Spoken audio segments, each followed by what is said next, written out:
ছাদ বাগান আছে অথচ নয়নতারা গাছ নেই এমন বাগান কিন্তু খুব কমই আছে। আর এটা সবারই পছন্দের কারণ হচ্ছে এই গাছের যত্ন খুবই কম লাগে। আর আমার কাছে যেগুলো আছে সবই কিন্তু দেশি নয়নতারা।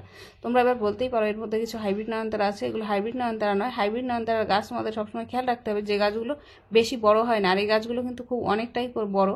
আর হাইব্রিড নয়নতারা অনেকের বাগানেই আছে, আমার বাগানে এখন আপাতত হাইব্রিড নয়নতারা নেই, ছিল সেগুলো বৃষ্টির জল পেয়ে নষ্ট, বৃষ্টির জল না পেলেও কিন্তু অতিরিক্ত গরমের সময় এগুলো নষ্ট হয়ে যায়, সারা বছর কিন্তু গাছগুলো বাঁচে না। আমার কাছে তো একবারও বাঁচেনি, তাই আমি বললাম।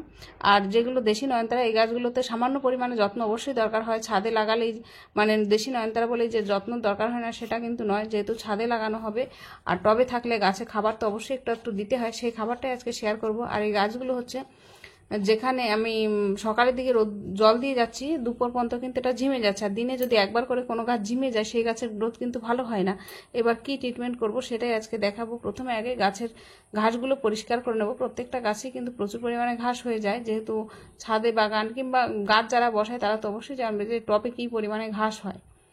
এবার আমি ঘাসগুলো ভালো মতো পরিষ্কার করে নিলাম। আর যেহেতু এই গাছগুলো হচ্ছে রুট বাউন্ড হয়ে গেছে, ওপরের দিকে শিকড় কিছুটা কেটে আমি বাদ দিয়ে দেবো। ওপরে হালকা মানে ওপরে শিকড়গুলো অতটা বোঝা যায় না, সরু সরু শিকড়, কিন্তু মাটিটা পুরো জাম হয়ে গেছে শিকড়ে, যে কারণে জল দিলে জল দুপুর পর্যন্ত, দুপুরের পরে শুকিয়ে যাচ্ছে আর বিকাল পর্যন্ত পুরোই শুকিয়ে যাচ্ছে, যে কারণে গাছগুলো গ্রোথ একদমই কমে গেছে।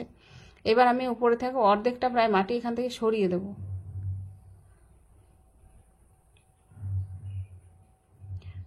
আর আমি একটা টবের ট্রিটমেন্টই দেখালাম, এইভাবে আমি প্রত্যেকটা টবেরই ট্রিটমেন্ট করব। এবার ওপরের দিকে আমি গোবর সার দিচ্ছি, এটা ডিকম্পোস্ট গোবর সার।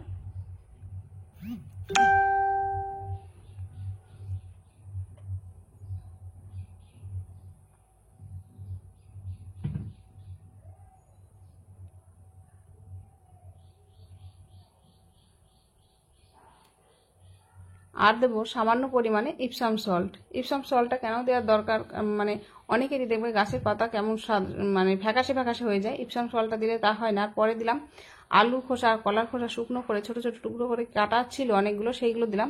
আর তার উপরে আমি এক লেয়ার দেবো বাগান ঝাড় দেওয়ার যে ঘাস কিংবা পর্তুলিকা, মানে যে গাছগুলো আমি কেটে ফেলি, যেগুলো মানে পচিয়ে জল দেওয়া হয়, তারপরে যেটা অর্ধেক ডিকম্পোস্ট হওয়া জিনিস থাকে সেইগুলো আর কি ওপরে একটা লেয়ার করে দিয়ে দিলাম। এতে কি হবে, গাছের মাটিটা খুব তাড়াতাড়ি শুকাবে না, আর ওখান থেকে কিন্তু খাবারও পাবে।